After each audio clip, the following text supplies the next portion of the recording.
think the rest will join as we continue.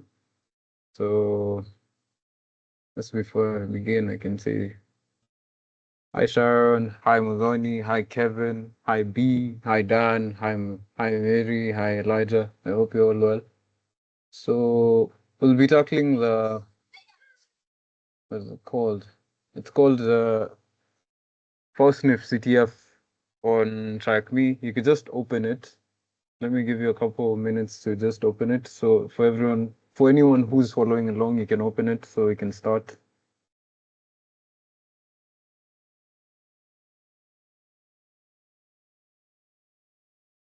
For the ones who just joined, we're just about to start. We haven't done anything yet.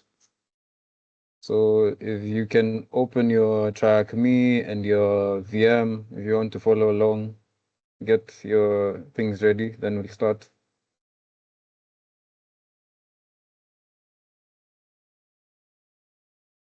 I hope you can see my screen.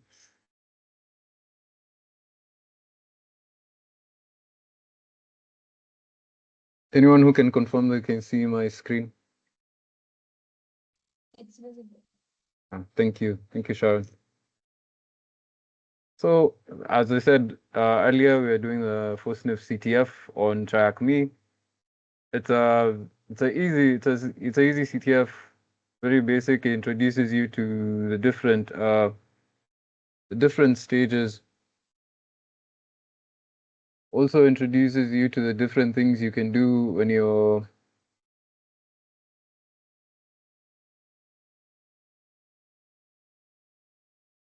introduces you to the different things you can do when you're doing a CTF, like enumeration, things like that. So let's just check out this CTF. Let's read through it. The description is this boot to root machine is brilliant for new starters. You love to enumerate the machine by finding open ports, do some online research. It's amazing how much information Google can find for you, decoding hashes, brute forcing, a POP3 login, and much more. This will be structured to go through what you need to do step by step. Make sure you are connected to a network. So yeah, first of all, connect via OpenVPN, or you can just launch the attack box if you prefer that. Credit to Berserk Zero for creating this machine. So also start your machine. I forgot to mention that. So the first thing, deploy the machine on the top right of this. You will see a deploy button. Click on this to deploy the machine into the cloud. Wait a minute for it to become live. We've already done that. I hope if you're following along, you've also done that. Then next is using Nmap, scan this machine. What ports are open? So for that, if you've already done this, CTF, you've realized that the Nmap scan didn't need to be a basic Nmap scan was enough to get the open ports. So we can just copy our IP here, paste it over here, do the Nmap scan, give it a couple minutes, seconds. It's going to go through it.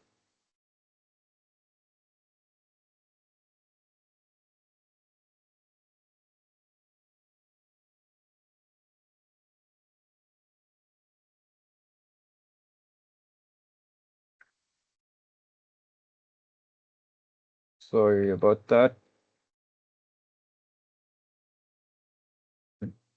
Okay.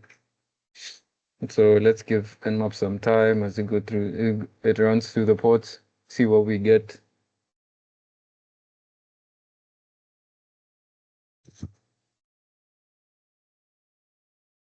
Yeah, nice. So from our Nmap scan, we can see we have ports 22, 80, 110, 153 that are open. And for 22 is SSH, 80 is HTTP. So we know we have something running on there's a web page or a web service running. We have 110, POP3, which we'll look into later. We have 143, IMAP. So we've already identified we have a web service running, so we can just key in the IP to our browser, see what we find. So this is what we do here. Just do it here. And this is what we get. Fowsniff Corp. Fowsniff internal system suffered a data breach, but that resulted in the exposure of employee usernames and passwords. Client information was not affected. Due to the strong possibility that employee information has been made publicly available, all employees have been instructed to change their passwords immediately. The attackers were also able to hijack our official Fowsniff Corp Twitter account. All of our official tweets have been deleted, and the attackers may release sensitive information via this medium.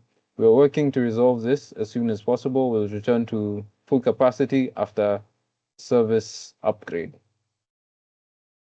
So this is the Fowsniff.corp webpage, delivering solutions. I hope you've seen this. If you're following along, you've gotten there. So we've already tackled this. We've already tackled this too. We've done our Nmap scan. We've gotten the ports. We've seen the ports are available. Next was using this information. Look around. What can you find? And we found we found a web page. We found a web page, and we got some information on the web page that the company has been hacked, both the website and the Twitter account. So these questions didn't require any answers, so you can just check them as you go. Then the next thing after that was, can you decode these MD5 hashes? You can even use sites like this. So once you get here, you see a question like this, you're wondering what MD5 hashes are they talking about? So you come back here, use Google. The question was, use Google, can you find any public information about them? So there's basically they're trying to say, as though we found the web page, there's more information we haven't found, because here they're talking about an MD5 hashes, and we haven't seen any MD5 hashes. So you can just check out the hint. And when we do this, we see the question hint, and it says there's a paste bin with all the company employees' emails and hashes.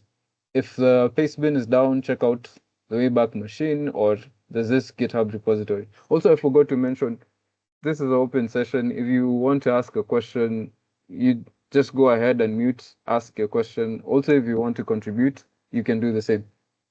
So we can check this out. Just go straight to the GitHub repository, see what we get. So we do this. This is what we get. Get Fowsniff repository. Inside it, there's fowsniff.txt. Let's check this out, see what is inside. So we get this file. It starts by Fowsniff Corp password leak. There's this graphic here. Fowsniff got pwned. There's Fowsniff Corp got pwned by Big Ninja. No one is safe from my 1337 skills. Then this is a list of users and a hash. I think this is now the hash that we're talking about. If we can run this through a decryptor, we might possibly get the passwords for these accounts, because this is account followed by password, account followed by password. Then Fowsniff Corporation passwords leaked, Fowsniff Corp password dump. Yeah, they already mentioned these are passwords. So here are the email passwords dumped from their databases. They left the POP3 server wide open too. MD5 is insecure, so you shouldn't have trouble cracking them, but I was too lazy. Haha. Then later noobs, Big Ninja. This list is entirely fictional. Just a disclaimer from Track Me, I think. The list is entirely fictional and is part of a Capture the Flag educational challenge. This is not a real password leak. All information contained within is invented solely for this purpose and does not correspond to any real persons or organizations. So we've gotten the hashes that we're talking about. We can just go back here and see what else we were they were asking for. So can you decode these MD5 hashes? You can even use sites like HashKiller to decode them. So there's a variety of sites you can use to decode those hashes. I used what's it called? Let me go to my writer. Give me a sec. Yeah. So we've already done that. We've gotten there. Let me just increase the size of this so everyone else can see it. So we have already done that. So I use hash.com, hashes.com. So you just look up hashes.com.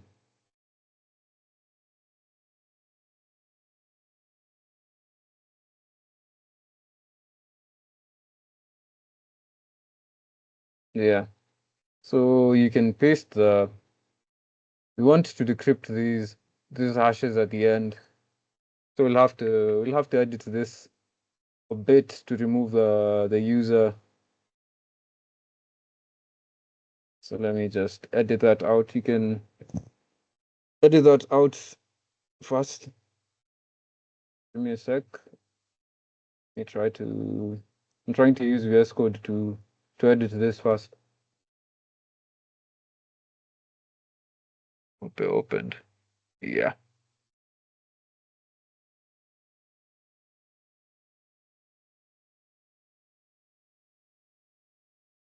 Sorry. Yeah, there it is. So paste this here. I just want to be left with the hashes because if you input all the other stuff, you might not get the solution. You will not, because the hash is just from here to the end onwards. I just want to input only the hash. Everything else is irrelevant. So remove all that and we're left with our hashes. We take this, we paste it into hashes.com, paste that. Then let me just do this captcha. QC Z and small n W. I hope that's correct. Ah, sorry. I used the wrong. This is not the place I was supposed to do this.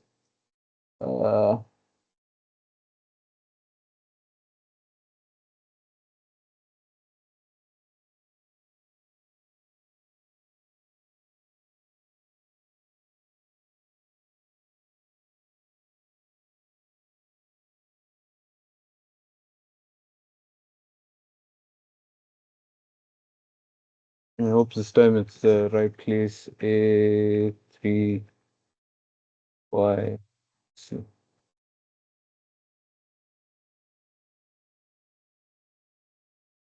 yeah.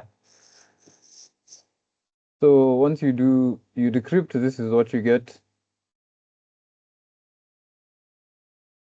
So I already did that. We decrypted. So we managed to decode 8 out of 9 hashed passwords.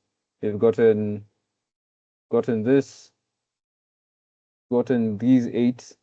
We can see the passwords now. We can see mail call, Orlando 12. We can see Scooby Doo, Bilbo 101. So those are passwords. The only one that failed is this one.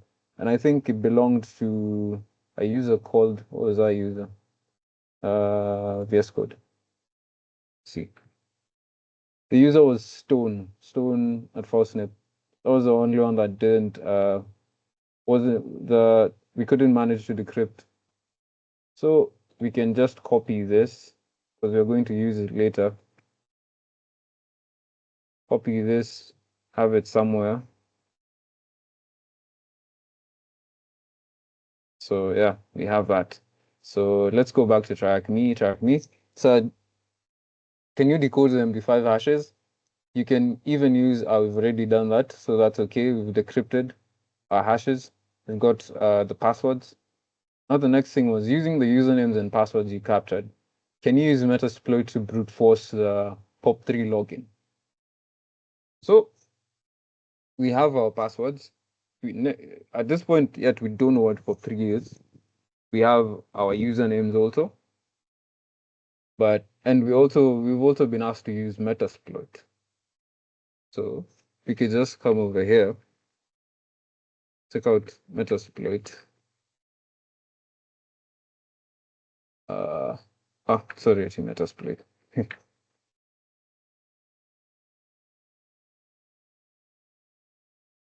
Surf console. Then we could also look at this hint. In Metasploit, there's a package called auxiliary scanner pop3 login, where you can enter all the usernames and passwords you found to brute force this machine's pop3 service. So basically, the pop3 they're referring to is a service, and it has a vulnerability, and we can use a payload from Metasploit to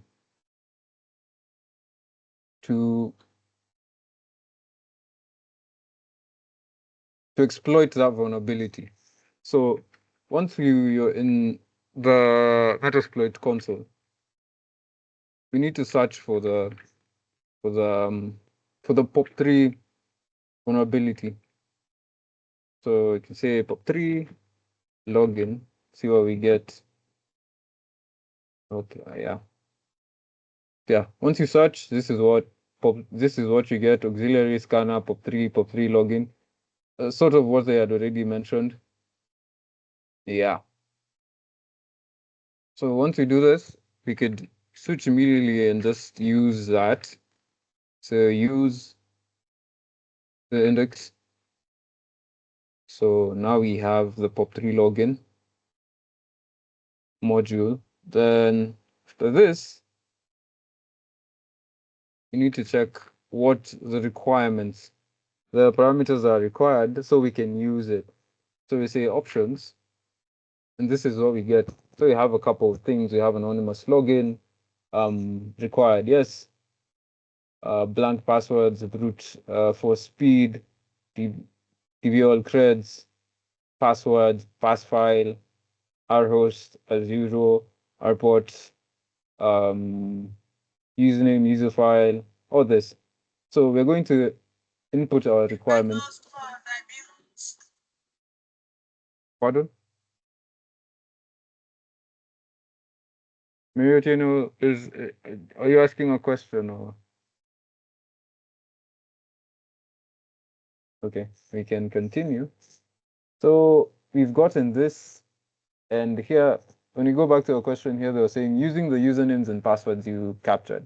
So this simply means here we can see they require to run this, we require a pass file, which is a password file. We also require a user. Is it? Yeah, I think it's a user pass file. No, it's not. It's not a user pass file. It's user file. This. So we'll also input the R host. So let's just do that. First, let me just go back here to our write up, just to check what we've already done. So this is the next step we're about to do. We're about to create two custom lists, one for usernames and one for passwords. So let's do that. So let's come back here. I think I'd already created them. So let me just let me add another tab here so we don't interfere with Metasploit. So inside here, yeah, I had these two files. So it's cat pass. This is what we have. These are the same. This is the same info we got from after we decrypted the hashes, just the passwords. So in one file, we input the passwords alone. Then the next one, which is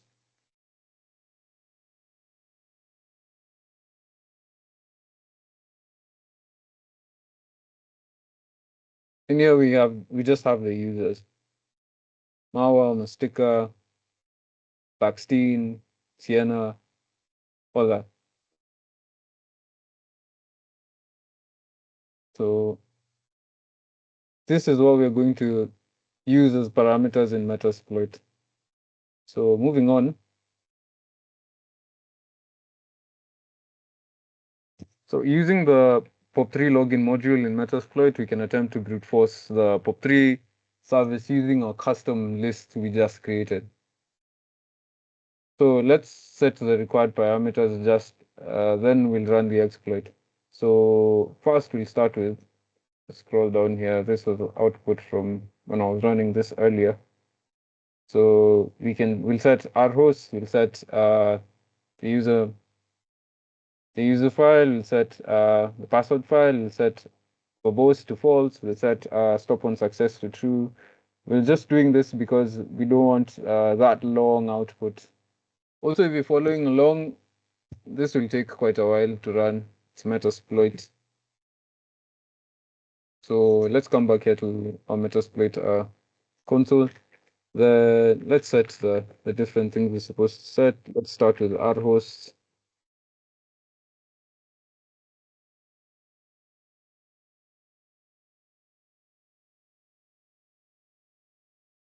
And the IP of this machine. Let's copy it. It's here. Set that. The next, we'll set the user file. This here. Where is it? This. Yeah. We're going to set it to what we created back here. So Fowsniff users, come back here, paste it. Then next we're going to set the password file. Password, this.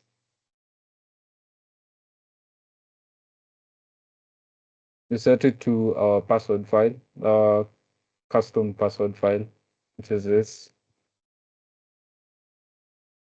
Enter it as a parameter. I hope there's no space here. Okay. Yeah. So then we set verbose to false. Because if we don't do that, we'll have a very long output.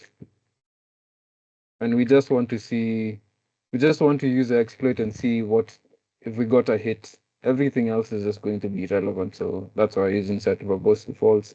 Then I want to set stop on success, this to false also. To true, sorry. Doing this because we don't want it to keep running after we found a hit. So we find our match, that's it. So you do that. After you set all the parameters, you can list options again to see if everything is set. We will check this again. Before, formerly it was different, but now we have our password file is set to Fowsniff pass. We have the users file is set to Fowsniff users. Verbose is false. Stop on success is set to true, and our host is also changed to the machine's IP. So we can run our exploit. Say exploit and leave that running. This is going to take a while. We're going to come back to this, but as this is running, we can do something else. Just for the sake of time. So we already have that. We can leave it running. Let's scroll down here, see what else they were asking. So we were here using the usernames and passwords you captured. You can use Metasploit to brute force for free login. We've left this running. The next question that follows after that was, what was Sienna's password to the email service? So they want Sienna's password, and we just decrypted the hashes. We got the passwords, and if we come back here, let's look at this. Sienna. Let me first open the place where we decrypted so we can do both. We can see both side to side. Yeah, nice. So where's that file? Yeah. So we have this. Sienna's was Sienna. Sienna. Here. This. I have Sienna here. It's 90DC16 and 90DC16 is also here. So we have this. Oh, sorry. Trying to select both. Yeah, no. This and where is it? Where is it gone? This one. The hash is this. It's 90DC1 16 90D16 here, and it's once decrypted, it's Scooby-Doo too. So we've already gotten the solution for that question. So yeah, you can put that in. You get Scooby-Doo too. Then after that, what followed is can you connect to the POP3 service with the credentials? What email information can you gather with her credentials? So we already have Sienna's password. We have yeah, we already have our password. So we can just try to connect to the POP3 service. So this is in our write-up, this is where we are.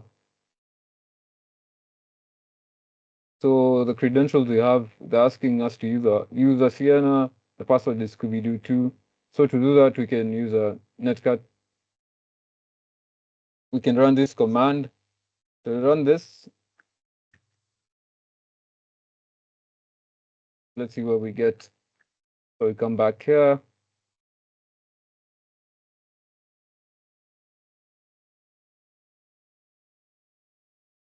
We should see. We run this.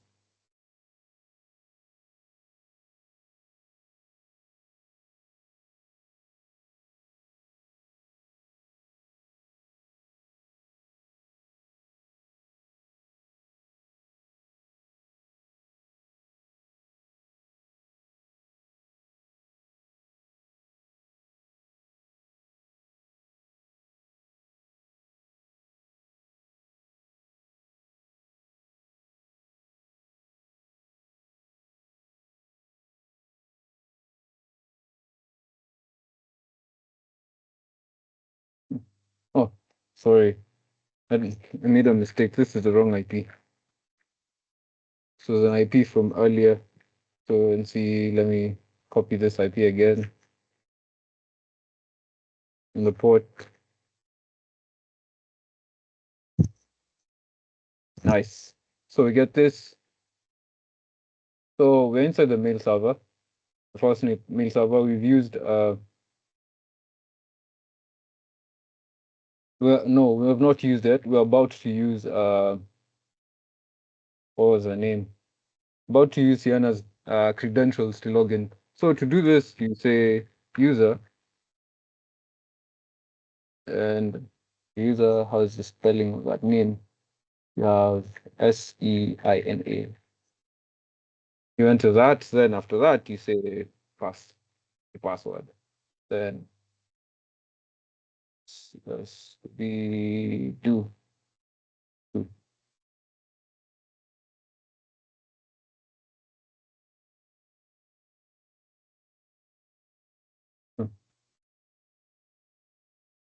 It's taking that long.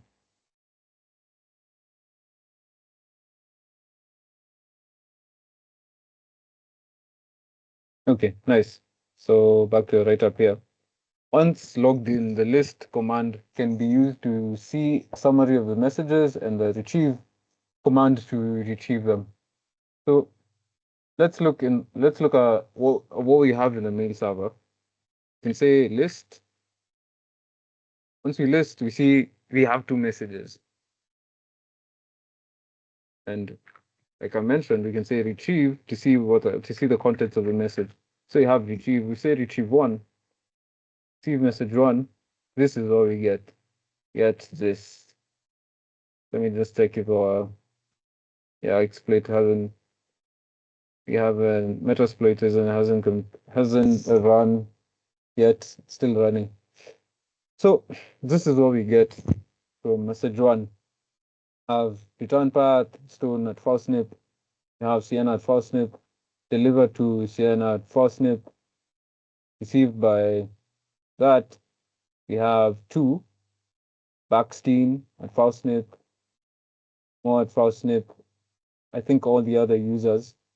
Then the subject is urgent security events, message ID, the date, and from Stone at Fowsniff. So it says, dear all, a few days ago, a malicious actor was able to gain entry to our internal email systems. The attacker was able to exploit incorrectly filtered escape characters within our SQL database to access our login credentials. Both the SQL and the authentication system used legacy methods that had not been updated in some time. We have been instructed to perform a complete internal systems overhaul. While the main systems are in the shop, we have moved to this isolated temporary server that has minimal functionality. This server is capable of sending and receiving emails, but only locally. This means you can only send emails to other users, not to the World Wide Web. You can, however, access this system via the SSH protocol. The temporary password for SSH is that. You must change this password as soon as possible, and you will do so under my guidance. Under my guidance, I saw the leak the attacker posted online, and I must say that your passwords were not very secure. Come see me in my office at your earliest convenience, and we'll set it up. So this is the first message we've gotten from the mail server. We can also go ahead and check the other one.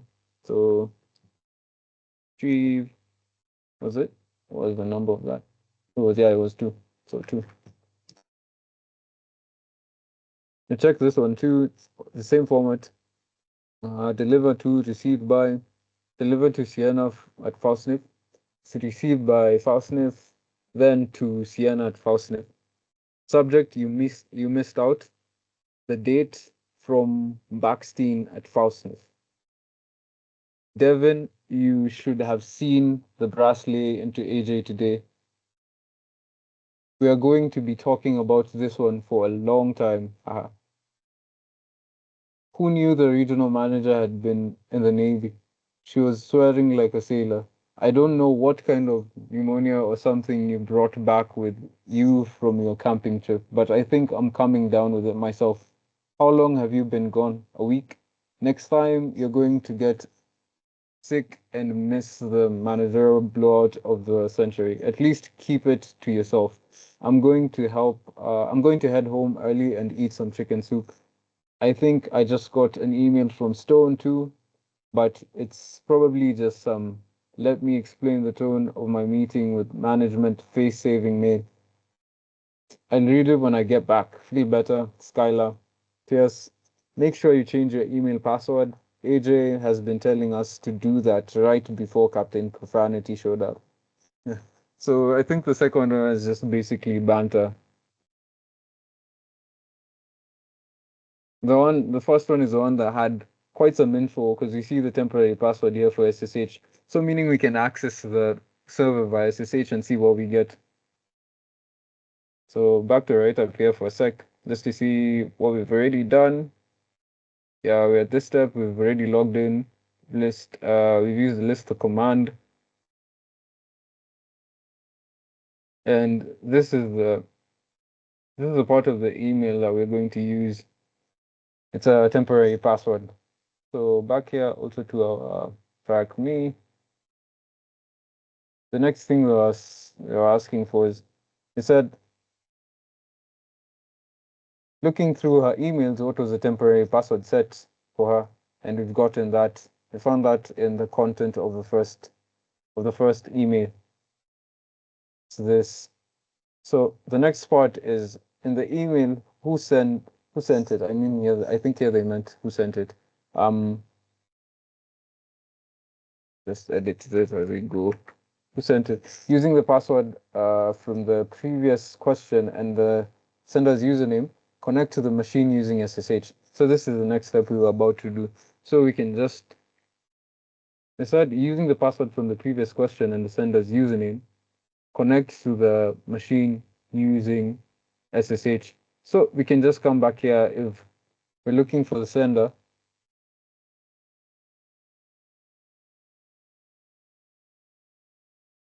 It's Backstein.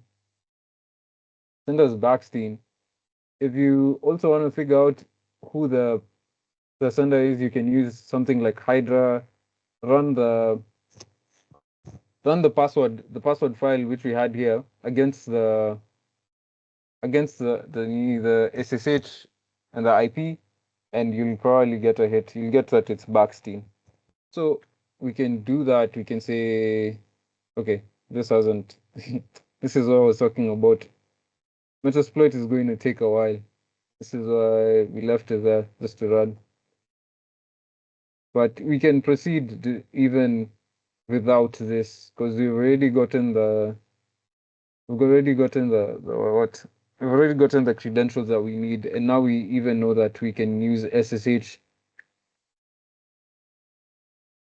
So no need for typing everything. Just say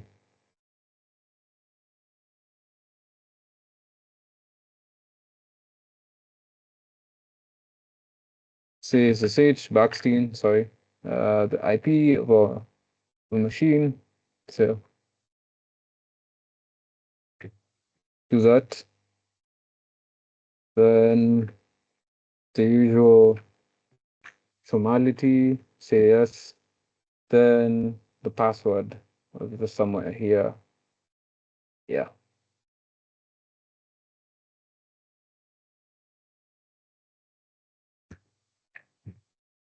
Paste it. And we're in. So just that, the password, the user, and you get this. I hope so far.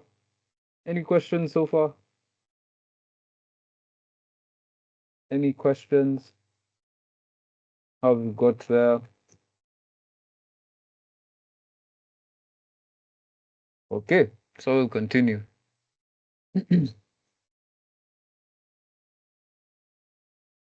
So we've already done this. We've connected to the machine using we're using SSH.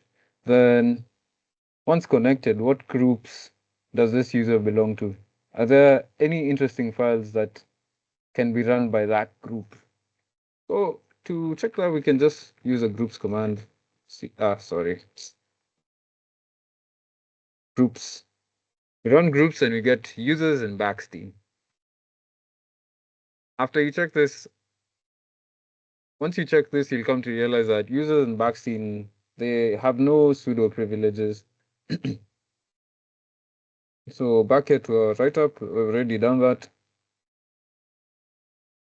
From our low privileged user shell, we can enumerate the system further. One user does not have our user does not have any pseudo privileges, like we just said, and we cannot access any of the other users' home directories. Running the groups command, we find the user belongs to a group called users, which has the permissions to run a file called cube.sh. This is what we're about to do next. So we've already run groups. You've seen we have users and backstein. Then next, this is what we're about to do. We want to search the entire system to see the files are owned by the group's users. After we run this, that was what was mentioned. I mentioned earlier here in my write-up about cube.sh. We're going to find this once we run this command. This command is just to check the system to see the files that the users group can run or manage. So just use this. Come back here. It's just a find command. So find then the / meaning all files, then group is users, then the type, the file. So let's run that.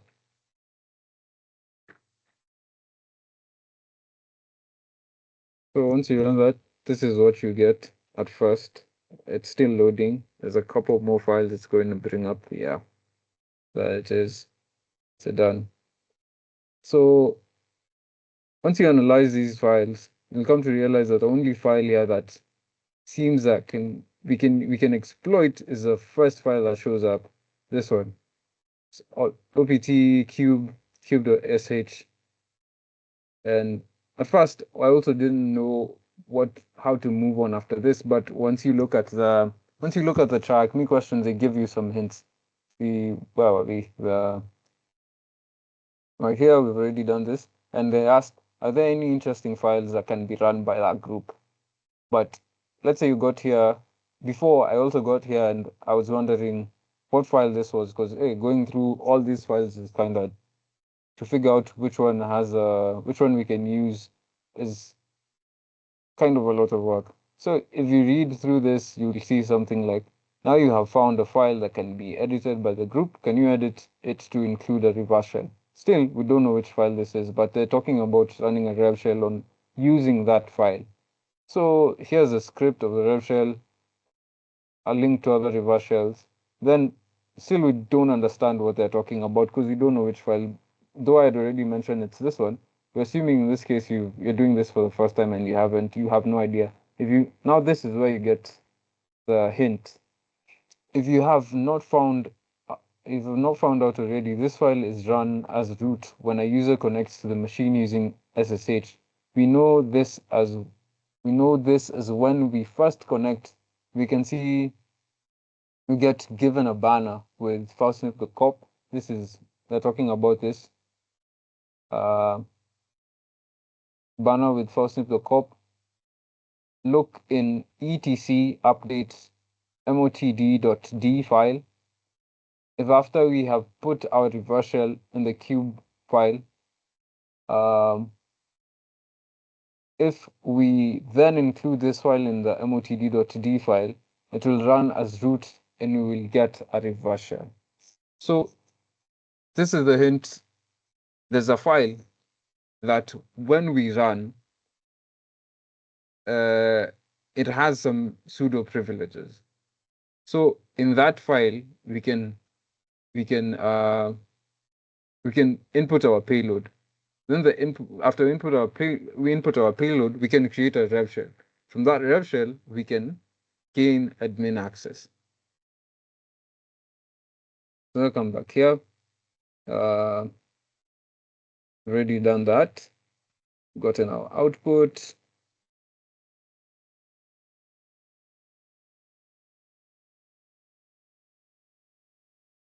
So let's access this directory, see what we get. Taking a look in this folder, and we're going to get this file. Then we're going to see a script under it. The file is run when a user connects to the machine using SSH, and it will run as a root user. So let's access that folder. So cd path etc update motd. Come back here. Sorry about that. Scroll.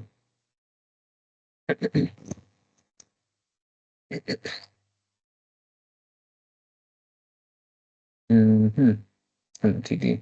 Yeah, we are here. So let's just paste this here. Wrong command, sorry. And then copy it properly.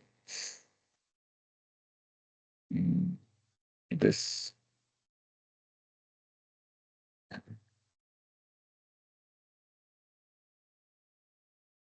Yeah, so in the folder, let me clear. So we list the files under it and we see we have 00 header, we have 10 help text, we have 91 release upgrade, 99 ESM. If we can we can look into each of the files, we can say that's the first one, 00 header. And inside it is a bash script. You can go through the content, create the header of the MOTD, copyright that, authors Dustin Kirkland. This program is free software. You can redistribute it and or modify it under the terms of the GNU of the new published by that. The program is distributed in the hope that it will be useful, but without any warranty, without even the implied warranty of merchantability or fitness for particular purpose. See the new general public license for more details. You should have received a copy of the new general public license along with this program. If not, write to the Free Software Foundation Incorporated, the address that. Then we have a script. So this is what they were talking about here. And they said where is it? We know this as when we first connect, we can see we get given a banner with Fowsniff.cop. So this is what I was talking about here in the write-up. So this file calls MOTD. MOTD stands for message of the day. It's a basic graphic you get when you say log in into a server or a system. Let's say when you run something like Ubuntu or even Kali. Does Kali have it? I'm not sure. But I've seen it mostly on Ubuntu. When you run something, when you log in via SSH, it pops up. Things like that. When you log into a server, you also get it sometimes. So this file contains the MOTD, banners and announcements that you get upon login with information about the system or server. Usually a splash screen and announcement. We can edit the cube.sh file to include a Python reverse shell that will trigger once our user logs in via SSH. Make sure you add your local IP and listener port. This is just extra information for the command we're about to use. The command for the rev shell we're about to use, the command that was provided by TryHackMe here. So we're here, we're under this directory, and we've encountered this 00 header 00 header file.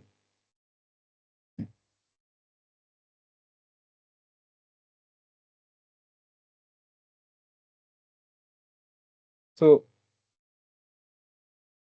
what's left now is just we want to use this file to gain privileged access. How do we gain that privileged access is by creating a rev shell inside this file.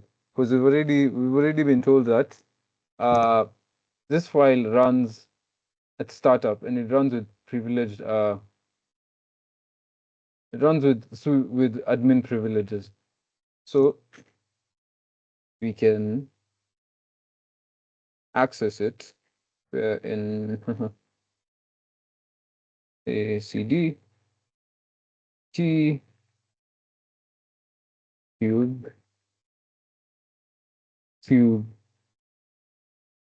sh. No, it's just cube, sorry, so that we can edit it.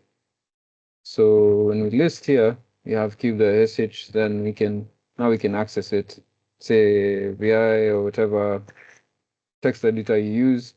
This is what we get, and you see this, it's just printing this graphic of the Fowsniff.cop. So in here is where we're going to add the payload. Do that. So this is the payload for the reverse shell. Yeah, this. And the reason why in my write-up I said make sure you add your local IP and listener, you need to add your IP here.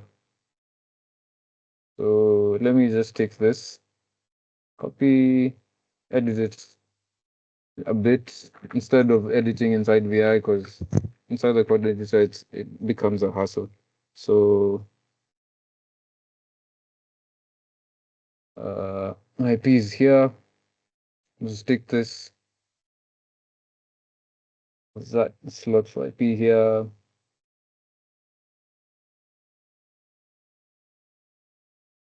And paste it there.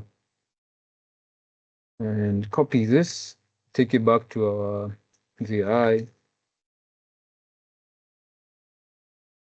Yeah. So we can save this. Okay. So save this. Nice. We're done. So let me just quickly run it to see that we don't have any syntax errors. So we can run this cube.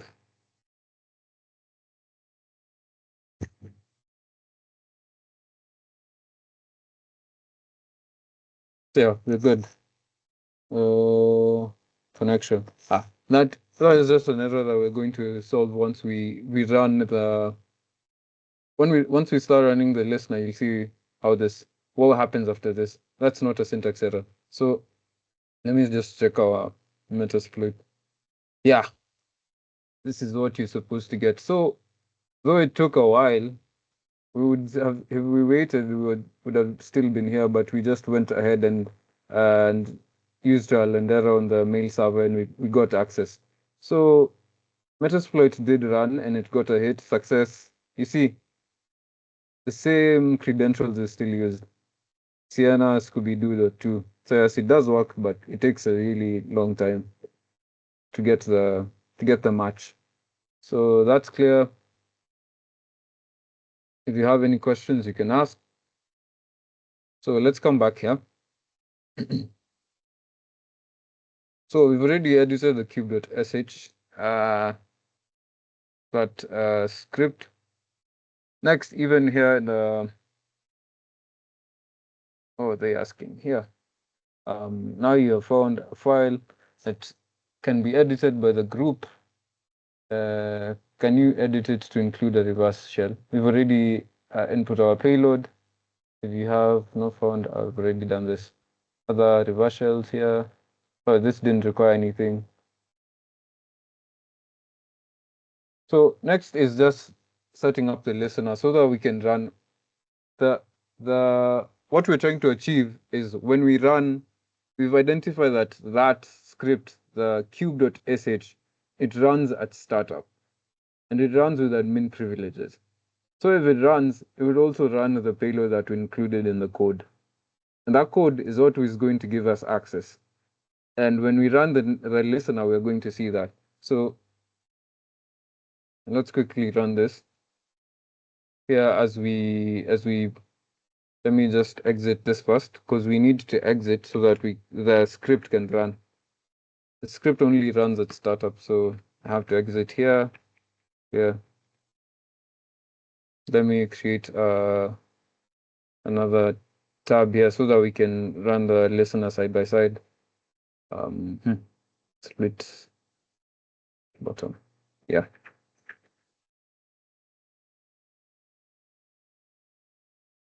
So we have our listener here. We can run this, start listening, then we can run. Now we can access the account, access the profile via SSH.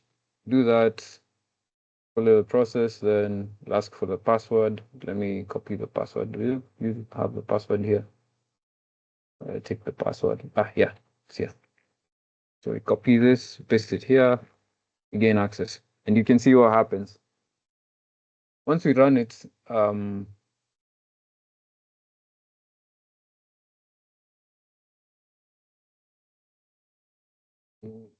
yeah.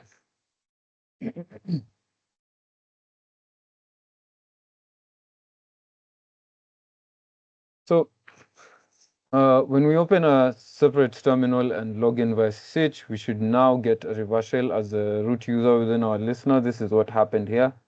From here, we can simply change to the root directory and grab the file.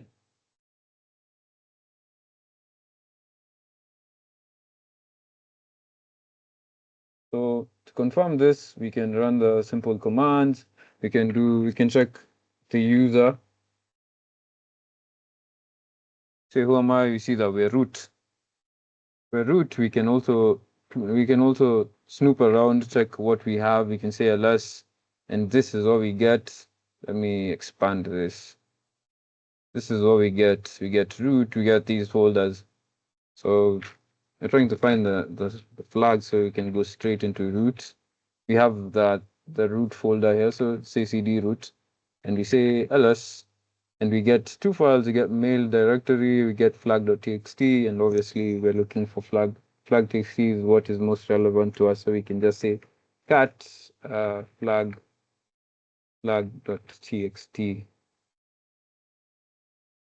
and there it is. Congratulations, nice work. This CTF was built with love in every byte by Berserk0 on Twitter.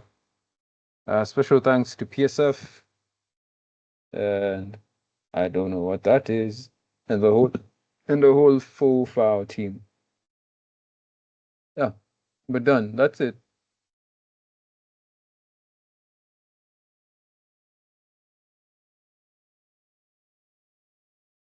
So yeah, I don't think there was anything else.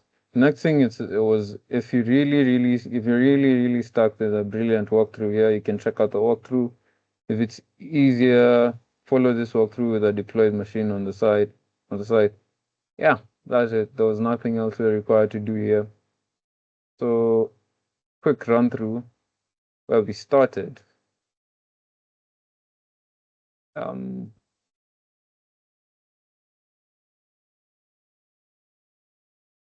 we deploy the machine, of course, then we ran a basic nmap scan. Didn't require anything complex. It was just run a basic nmap scan. You get the ports, you get SSH, you get HTTP, you get from this HTTP, if you key in the IP on your browser, you can see that there's a web page. The web page told us that the company has been hacked, both the web page and the Twitter account. So we saw that, and after that, they asked us if there's more information, and we went to the GitHub. There's also a paste bin. There's a paste bin site. I think I don't know if this is accessible, but we saw the hint. The hint said there's this if you check out the hint, check the question hint, there's a paste bin with all the company employees, emails, and the hashes. If the paste bin is down, check out there's a GitHub repository. That's what we used in our case. And we came across the accounts and the hashes. So what was next was decrypting the hashes. We used, you can use any site that you find most convenient. I used hashes.com, and for that we decrypted the hashes. We got the different passwords. We got eight. We got 8 out of 9. One, we couldn't decrypt one. So using the username and passwords we captured, we use the POP3 login vulnerability via Metasploit. We ran it and we ran it using the usernames and the passwords we got using the username files and the username file and the password file that we got, and we ran that with a payload from Metasploit, and we got a hit. The hit was the Sienna Do 2. But if you feel like you don't want to use that, you could also just and brute force trial and error here using the mail server. You could just where was that? This is what we had. This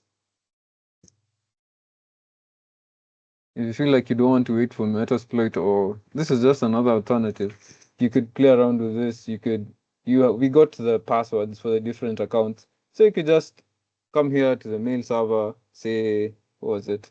It was what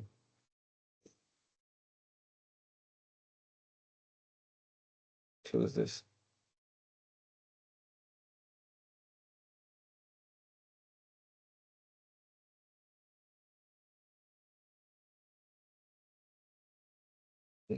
This is what I'm looking for.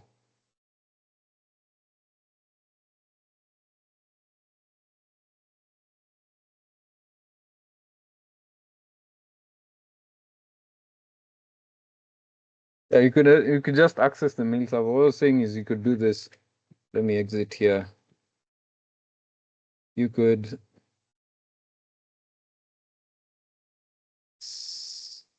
uh, you just try to access the mail server with the credentials you have. Do this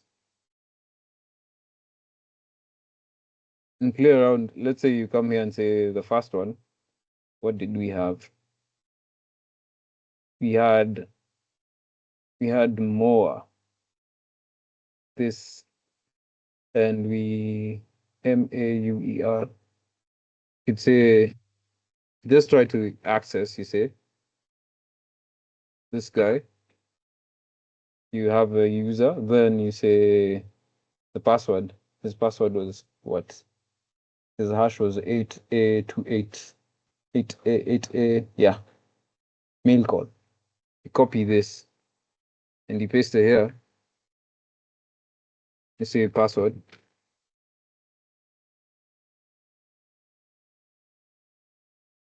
You see, you get the authentication fails. The only time when it passes is when you use the Siennas. Siennas are credentialed. So you can get out of this and say, do it again using Sienna's password. Using Sienna's credentials, you can say user, Sienna's credentials, Sienna. Yeah. Then password, the password, Sienna 90DC1. 90DC1, yeah, Scooby-Doo. Ah, we had it already. I don't know why we went to look there. So Sienna as password. And you see, you logged in. This is how you access the main server. So instead of using the Metasploit route, though it was prescribed by the CTF, you can also use that because as we saw, Metasploit takes a while.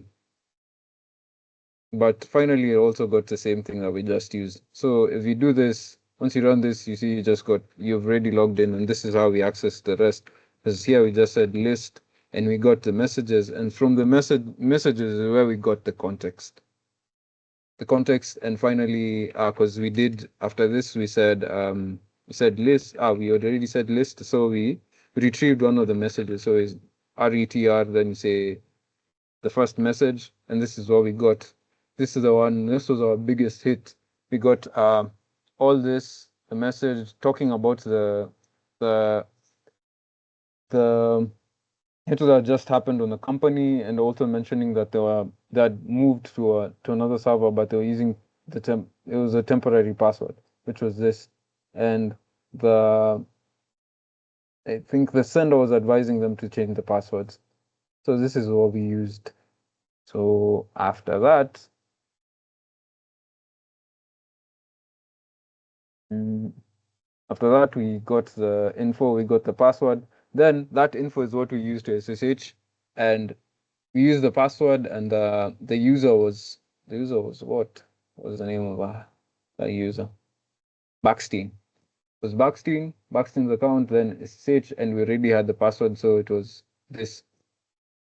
We managed to get into the account. So from the account, we identify that looked into the files based on the hint that was on TriAcme about a file uh, that runs on admin privileges, which was this cube.sh. And inside that cube.sh, we keyed in our payload. The payload was to provide us with a reverse shell. The reverse shell, we accessed the reverse shell via a listener.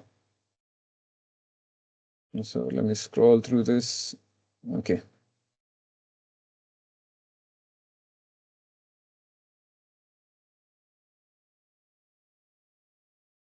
So this was a reverse shell. I also tried to use another reverse shell, but it didn't work. So use the one provided by TriAcme. Then yeah, as I said, after taking a look into the etc, this folder we get this file, and this file points us to cube.sh.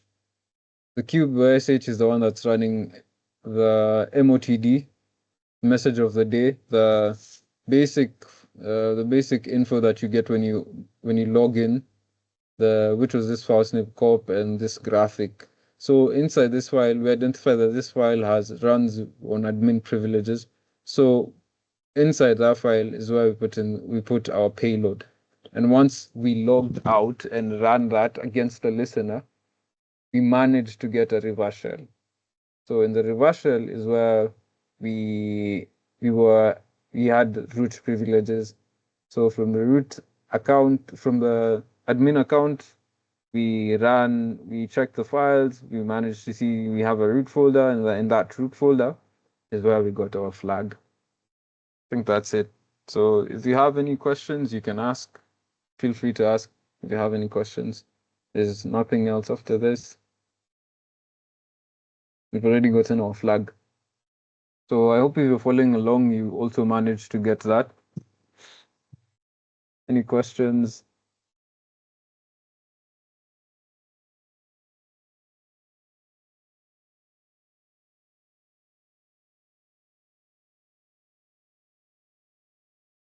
Okay, so that was the easy room. If you haven't done it, you can check it out. If you also feel like you need the write up, you can reach out. I could also send it.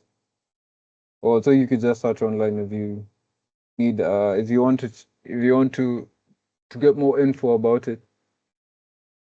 Okay. So with that said, we'll end the session here. Thanks guys for showing up. Thanks for coming. Have a good night. Take care.